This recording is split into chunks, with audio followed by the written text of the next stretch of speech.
Hello दोस्तों, आज के वीडियो में हम देखने वाले हैं फाइनेंशियल रेशियो में ऑपरेटिंग रेशियो का नेक्स्ट पार्ट, जो कि है फिफ्थ पार्ट, जिसमें हम सीखने वाले हैं इन्वेंट्री नंबर ऑफ डेज। जी हाँ दोस्तों, इन्वेंट्री नंबर ऑफ डेज क्या होते हैं, इसे किस तरह से फंडामेंटल एनालिसिस यूज़ करते वक्त, जब भी हम फंडामेंटल एनालिसिस करते हैं किसी कंपनी का, किसी स्टॉक का, तो इन्वेंट्री नंबर ऑफ डेज हमें क्या इंडिकेट करता है और इसके बेसिस पे हम किस तरह से डिसीजन मेक कर पाते हैं वेदर कंपनी अच्छी है या नहीं है, कंपनी में लॉन्ग टर्म में रहना चाहिए या नहीं रहना चाहिए, या फिर कंपनी में कुछ गड़बड़ी है। वो सारी चीज़ें हम किस तरह से एनालाइज करते हैं, वो सारी चीज़ें हम इस वीडियो में कवर करने वाले हैं। तो इसके साथ ही आगे बढ़ते हैं। यहाँ पे फाइनेंशियल रेशियो में, जैसे कि मैंने हर वीडियो में बताया आपको, मैं बार बार रिपीट करता हूँ सो दैट ये आपको बाय हार्ट हो जाए। तो चार टाइप के फाइनेंशियल रेशियोज हैं: profitability ratio, leverage ratio, valuation ratio, operating ratio, जिसमें हम कंटिन्यू कर रहे हैं अभी ऑपरेटिंग रेशियो में। ऑपरेटिंग रेशियो की बात करें तो अभी तक हमने चार पार्ट कवर कर चुके हैं, एंड जो फिफ्थ पार्ट है वो है इन्वेंट्री नंबर ऑफ डेज, जिसे हम बहुत ही डीप में और काफ़ी सिंपल लैंग्वेज में, काफ़ी सिंपल एग्जांपल से इस वीडियो में कवर करने वाले हैं। तो चलिए आगे बढ़ते हैं। यहाँ पे इन्वेंट्री नंबर ऑफ डेज, तो जैसा कि पिछले वीडियो में आपने देखा और काफ़ी अच्छी तरह से आपका कॉन्सेप्ट भी क्लियर हो चुका होगा। I hope inventory turnover ratio क्या होता है, किस तरह से उसके बेसिस पे हम कंक्लूड करते हैं कि इन्वेंट्री टर्नओवर रेशियो ज़्यादा हो पीयर टू पीयर कंपनी का, तो जो ज़्यादा जिस कंपनी का इन्वेंट्री टर्नओवर रेशियो ज़्यादा होता है वो कंपनी अच्छी होती है। With respect to that inventory turnover ratio के हिसाब से वो कंपनी ज़्यादा अच्छी होती है जिसका इन्वेंट्री टर्नओवर रेशियो ज़्यादा होता है। ठीक है, तो वो एक सिंपल सी बात समझ में आ गई, और उसका मैंने कुछ एग्जांपल भी दिया था। मैकडोनल्ड्स कंपनी का एग्जांपल लेके मैंने आपको काफ़ी इजीली एक्सप्लेन भी किया था। तो वो सारी चीज़ें आपने ज़रूर देखी होगी। अगर नहीं देखी है तो डिस्क्रिप्शन में भी मैंने वो लिंक डाल दी है, उस वीडियो का लिंक डाल दिया है, तो आप वो वीडियो चेकआउट कर सकते हैं। तो यहाँ पे inventory number of days actually क्या हो रहा है कि वहाँ पे हमने क्या सीखा था कि इन्वेंट्री टर्नओवर रेशियो जो है, इन्वेंट्री टर्नओवर रेशियो जो है, किसी कंपनी का अगर ज़्यादा है, या ए कंपनी का ज़्यादा है बी से, तो ए कंपनी प्रेफरेबल होती है। यहाँ पे हम क्या देखेंगे कि इन्वेंट्री नंबर ऑफ डेज जो है वो क्या होता है। इन्वेंट्री नंबर ऑफ डेज क्या होगा कि जो भी कंपनी के जो इन्वेंट्रीज होते हैं, ठीक है, कंपनी का फिनिश गुड तैयार करने के लिए जो भी इन्वेंट्री रखी होती है कंपनी में, वो कितनी तेजी से खत्म हो रही है। यानी इन्वेंट्री टर्नओवर रेशियो जो था वो वही था कि एक साल में 365 डेज में कितनी बार खत्म हो रही है। जैसे सपोज इसका इन्वेंट्री टर्नओवर रेशियो 10 का है, यानी कि ये 10 बार इन्वेंट्रीज इसकी खत्म होती है। ठीक है, लेट्स सपोज कि कंपनी ए का जो इन्वेंट्री टर्नओवर रेशियो है वो 10 है, तो इसका मतलब क्या हो रहा है कि कंपनी की इन्वेंट्री 10 बार खत्म हो रही है। ठीक है, तो ये सिंपल सी बात आपको समझ में आ रही है। इसी के साथ अगर हम बात करें कि भैया मेरा जो फिनिश गुड है, कंपनी का जो फिनिश गुड है वो तैयार करने के लिए इन्वेंट्री काफ़ी फटाफट खत्म हो रही है। ठीक है, अब इसमें तो हम ये कंक्लूड कर लेते हैं कि अगर कंपनी ए और बी पेयर कंपनी है और ए का जो इन्वेंट्री टर्नओवर रेशियो है बी से ज़्यादा है, तो दैट मीन्स कि ए कंपनी अच्छी कंपनी है। ठीक है, उसका काफ़ी एफिशिएंट है, एंड प्रोडक्ट भी काफ़ी डिमांडिंग है, तो प्रोडक्ट काफ़ी बिक रहा है, सेल आउट हो रहा है, और उसके वजह से उसके इन्वेंट्रीज भी काफ़ी जल्दी जल्दी खत्म हो रहे हैं। ठीक है, तो इन्वेंट्री नंबर ऑफ डेज क्या होते हैं वो भी देखते हैं। Inventory number of days actually क्या होता है, inventory number of days is equal to average inventory divided by cost of goods sold. ठीक है, अगर इसको आप थोड़ा ध्यान दें तो अगर इसको मैं नीचे लेके आऊँ इसके डिनोमिनेटर में, ठीक है, एवरेज इन्वेंट्री को अगर मैं यहाँ पे ले लूँ, एवरेज इन्वेंट्री यहाँ पर अगर मैं लिखता हूँ, तो ये क्या हो जाता है, आपका इन्वेंट्री टर्नओवर रेशियो हो जाता है। यानी कि इन्वेंट्री नंबर ऑफ डेज को आप क्या लिख सकते हैं, इन्वेंट्री नंबर ऑफ डेज को आप लिख सकते हैं 365 डेज। ठीक है, 365 डेज डिवाइडेड बाय इन्वेंट्री। ठीक है, इन्वेंट्री टर्नओवर रेशियो। ठीक है, इन्वेंट्री टर्नओवर रेशियो आप लिख सकते हैं।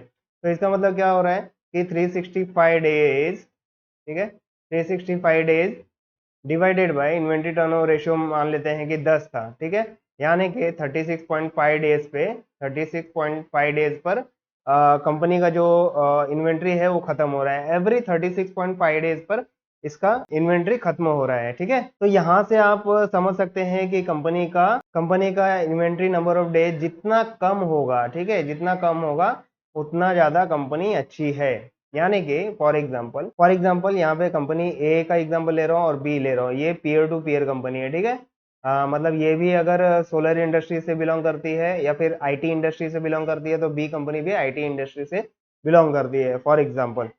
या एफएमसीजी कंपनी से, एफएमसीजी सेक्टर से बिलोंग करती है कंपनी ए, तो बी भी एफएमसीजी सेक्टर से बिलोंग करती है। तो इस तरह से पीयर टू पीयर कंपनी का मीनिंग क्या होता है वो तो आपको पता ही है कि सेम सेक्टर से बिलोंग करनी चाहिए वो कंपनी, या सेम इंडस्ट्री से बिलोंग करनी चाहिए। तो यहाँ पर कंपनी ए जो है उसका अगर इन्वेंट्री नंबर ऑफ डेज, ठीक है, आईएनडी लिखता हूँ, inventory number of days of A is less than inventory number of days of B, तो क्या हो जाएगा कि कंपनी ए अच्छी कंपनी है। क्यों? क्योंकि इन्वेंट्री नंबर ऑफ डेज मतलब क्या हो गया, ये देखो यहाँ पे क्या था कि इन्वेंट्री टर्नओवर रेशियो मेरा 10 है, ठीक है, 36.5 डेज पे मेरा इन्वेंट्री खत्म हो रहा है। मान लेते हैं कि ये 10 की जगह पे 20 हो गए, ठीक है, तो ये और हाफ हो जाएगा, यानी कि 18 पॉइंट समथिंग आ जाएगा। मतलब 18 दिन पे ही मेरा इन्वेंट्री खत्म हो रहा है, ऐसा हो रहा है। तो इसका मतलब क्या हो रहा है कि इन्वेंट्री टर्नओवर जितना बढ़ता जाएगा उतना इन्वेंट्री नंबर ऑफ डेज कम होते जाएंगे, यानी कि inventory number of days is inversely proportional to inventory turnover ratio. ठीक है, inventory turnover ratio inversely proportional.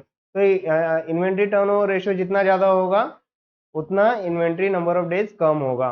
क्यों? क्योंकि इन्वेंट्री टर्नओवर रेशियो ज्यादा होगा तो 365 से डिवाइड करेंगे, 365 को डिवाइड करेंगे इन्वेंट्री टर्नओवर रेशियो से, तो आईएनडी कम होता जाएगा, यानी कि जो 36 दिनों में खत्म हो रहे थे वो अब 18 दिनों में खत्म होने लगेंगे। यानी कि कंपनी ए का जो प्रोडक्ट है काफी तेजी से सेल आउट हो रहा है एंड डिमांड भी काफी अच्छी है। तो इस तरह से आपको समझ में आता है कि इन्वेंट्री नंबर ऑफ डेज जिस कंपनी का कम होता है वो कंपनी काफी अच्छी होती है, क्योंकि इन्वेंट्री उतने कम दिनों में खत्म हो रही है। कंपनी ए का इन्वेंट्री 5 दिनों में खत्म हो रहा है फॉर एग्जाम्पल, तो कंपनी बी का इन्वेंट्री 8 दिनों में खत्म हो रहा है, तो बी से काफी एफिशिएंट कंपनी ए मानी जाएगी। बट इसमें भी कुछ फैक्टर्स होते हैं जिसे आपको गौर करने चाहिए। फॉर एग्जाम्पल कुछ फैक्टर्स मैं आपको यहाँ पे बताना चाहूंगा कि मान लेते हैं कि किसी भी कंपनी को जब आप एनालाइज कर रहे हो, कोई पीयर टू पीयर कंपनी को एनालाइज कर रहे हो, तो कुछ फैक्टर्स होते हैं लाइक कंपनी का प्रोडक्ट जो है काफी एक्सेलेंट है, एक्सेलेंट प्रोडक्ट है एंड मार्केट में डिमांड भी काफी अच्छी है, उससे उसके लिए कोई मार्केटिंग या एडवर्टाइजिंग की जरूरत नहीं है, फिर भी वो बिक रहा है। तो इस तरह का प्रोडक्ट है मान लेते हैं कंपनी का इन्वेंट्री टर्नओवर रेशियो भी बहुत ही हाई है, ठीक है। एंड इसके साथ ही कंपनी का जो इन्वेंट्री नंबर ऑफ डेज जो है वो भी लो है, क्योंकि हमने देखा कि inventory number of days is inversely proportional to inventory turnover ratio, ठीक है। तो मतलब high inventory turnover ratio company के लिए अच्छी होती है, तो low inventory number of days company के लिए अच्छा होता है। तो ये सारे फैक्टर्स होने के बाद भी कभी कभी देखा जाता है कि कंपनी के पास जो है प्रोडक्शन कैपेसिटी कम होती है। प्रोडक्शन कैपेसिटी कम क्यों है?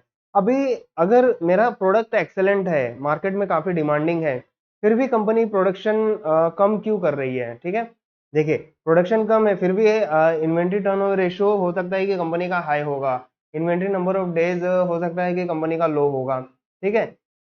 इसका मतलब आपको कंपनी काफी अच्छी लगेगी, अट्रैक्टिव लगेगी। बट क्वेश्चन आता है कि अगर काफी डिमांडिंग प्रोडक्ट बेच रहे हैं, एक्सेलेंट प्रोडक्ट बेच रहे हैं मार्केट में, तो प्रोडक्शन कैपेसिटी इंक्रीज क्यों नहीं की जा रही है? ये क्वेश्चन हर एक इन्वेस्टर के माइंड में आता है कि भैया ऐसा क्यों हो रहा है। तो लो प्रोडक्शन कैपेसिटी अगर है कंपनी का, तो उसके लिए बहुत सारे सवाल लोगों के मन में आ सकते हैं। जो भी इन्वेस्टर होते हैं कंपनी में इन्वेस्ट करने के लिए सोच रहे हैं, तो उनका ध्यान इस चीज पे जाता ही है कि भैया आपका प्रोडक्ट अच्छा है एंड कंपनी में मार्केट में काफी डिमांडिंग है, फिर भी आपका प्रोडक्शन कैपेसिटी क्यों नहीं इंक्रीज किया जा रहा है? क्या वहां पे फंड की शॉर्टेज है? क्या फंड नहीं मिल रहे हैं? अगर फंड नहीं मिल रहे हैं तो बैंक से लोन क्यों नहीं ले रही है? क्या आईपीओ क्यों नहीं ला रही है? ठीक है, अगर बैंक लोन नहीं दे रही है तो बैंक लोन क्यों नहीं दे रही है? बैंक लोन नहीं दे रही है तो क्या इसके पीछे कुछ ऐसा कंपनी का ट्रैक रिकॉर्ड खराब है क्या? क्या इसके फाइनेंशियल्स में कुछ गड़बड़ है क्या? तो इस तरह के माइंड में क्वेश्चन आते रहते हैं। इसके साथ ही क्या इसके जो रॉ मटेरियल है वो रॉ मटेरियल लाने के लिए बहुत डिफिकल्टीज होती है क्या? लाइक जैसे गवर्नमेंट का अप्रूवल हो या फिर जैसे मान लेते हैं कि कोल कोल हुआ, ऑयल हुआ, पावर हुआ, तो ये सारे सेक्टर्स में थोड़ा गवर्नमेंट का भी इंटरवेंशन होता है। तो कुछ इस तरह के भी सीन है क्या? तो ये सारी चीज़ें आपको समझ में आती है। एंड जो रॉ मटेरियल है अ, उसे लाने में क्या हमेशा दिक्कत होगी या फिर आगे चल के हो सकता है इम्प्रूवमेंट हो सकता है। तो ये सारी चीज़ें आपको समझने में आसानी होती है एंड उसके बेसिस पे आप समझ पाते हो कि कंपनी जो है वो एक्सपांड होगी या नहीं होगी। ये आपको समझ में आ जाता है कि कंपनी स्केलेबल है या नहीं है। तो उसके बेसिस पे भी आप अपना व्यू बना सकते हैं कि भैया ये कंपनी में इन्वेस्ट करना रिस्की है या नहीं है, लॉन्ग टर्म में काफ़ी अच्छा प्रॉफिट मिलेगा या नहीं मिलेगा। वो सारी चीज़ें आप अपना व्यू बना सकते हैं। तो ये सारी चीज़ें भी आपको देखनी होती है कि भैया प्रोडक्ट तो एक्सेलेंट है, इन्वेंट्री टर्नओवर रेशियो भी अच्छी है and inventory number of days भी लो है, but production capacity scale up नहीं किया जा रहा है। तो ये सारी चीज़ें भी आपको ध्यान में रखनी होती है। चलिए इसे एक छोटे से एग्जांपल से समझते हैं, पीयर टू पीयर कंपनी को कंपेयर करके देखते हैं थोड़ा। तो इसके लिए हम चलते हैं स्क्रीनर के वेबसाइट पे। तो यहाँ गूगल पे मैं टाइप कर ले रहा हूँ स्क्रीनर, यहाँ पे आप देख सकते हैं गूगल सर्च कर दिया मैंने, यहाँ पे मैं क्लिक कर दे रहा हूँ। क्लिक करने के बाद यहाँ पे मैं एक कंपनी सर्च करूँगा, लेट्स सपोज कि वेस्ट लाइफ का ही एग्जांपल लेते हैं। लास्ट वीडियो में वेस्ट लाइफ का ही एग्जांपल लिया था, तो यहाँ पे भी हम वही ले लेते हैं। इन्वेंट्री टर्नओवर रेशियो 12.8 देखा था, ठीक है। तो 365 डिवाइडेड बाय 12.8 कर देंगे तो कितना आएगा, या फिर डायरेक्टली आप क्या करो, एडिट रेशियो में जाओ एंड यहाँ पर जाके रेशियोज में जाना है आपको। तो यहाँ पे नीचे आप देख सकते हैं डेज इन्वेंट्री आउटस्टैंडिंग दिखाई दे रहा है। ये इन्वेंट्री नंबर ऑफ डेज और डेज इन्वेंट्री आउटस्टैंडिंग दोनों सेम होते हैं। यहाँ पे मैंने क्लिक कर लिया, इन्वेंट्री टर्नओवर रेशियो को भी ऑन रखते हैं। इसको मैंने क्लिक करके सेव क्विक रेशियो पे कर दिया है। यहाँ पे इन्वेंट्री नंबर ऑफ डेज आपको दिखाई दे रहा है कि 32.5 हो रहा है, ठीक है। 365 डिवाइडेड बाय 12.8 करते हैं तो यहाँ पे आप देख सकते हैं कि इन्वेंट्री टर्नओवर रेशियो 12.8 है and inventory days days inventory outstanding या इन्वेंट्री नंबर ऑफ डेज बोल दो 32.5 है। वो कैसे आया, 365 डिवाइडेड बाय 12.8 कर देंगे। यहाँ पे 12.8 करने के बाद ये 28.51 आ रहा है। और यहाँ पे कुछ डेज का हो सकता है कि कुछ कंसिडरेशन नहीं हुआ होगा because of holidays and etcetera. तो ये परफेक्ट वैल्यू यहाँ पे दिखाई दे रहा है कि इन्वेंट्री नंबर ऑफ डेज 32.5 आ रहा है। तो अप्रॉक्सीमेटली पास में ही है, 30 के आसपास है, 32। तो इससे आप अंदाज़ा लगा सकते हैं। इस तरह से आपको कैलकुलेट करना है। ओके, कैलकुलेशन का भी मैंने बता दिया, सिंपल फॉर्मूला था, तो उससे भी आप निकाल सकते हैं। Inventory number of days direct आपको यहाँ से मिल जाएंगे। अब आपको करना क्या है कि पीएस पे क्लिक कर लेना है। यहाँ पे पीएस पे क्लिक करने के बाद जुबिलेंट फूड का हम देख लेते हैं।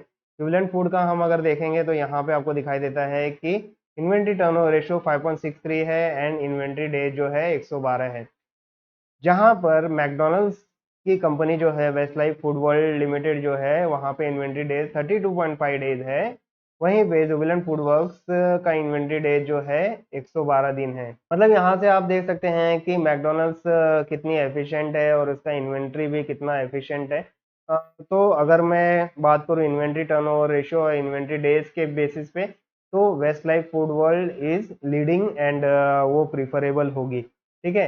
इसके साथ ही बहुत सारे फैक्टर्स होते हैं लाइक उनके financial statement, promoter holding, DIIs and FIS की होल्डिंग एंड उसका प्रॉफिटेबिलिटी रेशियो क्या है एंड बहुत सारे सेवरल फैक्टर्स भी है। बट यहाँ पे inventory turnover ratio, inventory days के बेसिस पे मैं ये कहूँगा कि Westlife food world is better than that of the Jubilant food works, ठीक है। तो ये मैं कह सकता हूँ। इस तरह से हम एनालिसिस करते हैं, फंडामेंटल एनालिसिस करते वक्त हम इस तरह से अपना कंक्लूजन मेड करते हैं। तो आई होप आपको इन्वेंट्री नंबर ऑफ डेज भी काफ़ी अच्छी तरह से समझ में आ गया होगा। इसके अलावा आपके माइंड में कोई भी क्वेश्चन हो या फिर कुछ भी डाउट है तो आप हमारे सोशल मीडिया प्लेटफॉर्म पे भी कनेक्ट हो सकते हैं या फिर जहाँ पर ये वीडियो देख रहे हैं वहाँ पर भी अपने क्वेश्चन पोस्ट कर सकते हैं। मैं डेफिनेटली आपको रिप्लाई करूँगा और कोई क्रिटिकल पॉइंट होगा तो उसके लिए वीडियो भी जरूर बनाऊंगा। इसी के साथ साथ फाइनेंशियल एजुकेशन बाय मुकेश के साथ बने रहने के लिए बहुत बहुत धन्यवाद। मिलते हैं नेक्स्ट वीडियो में नेक्स्ट ऑपरेटिंग रेशियो के साथ। Thank you so much and all the best.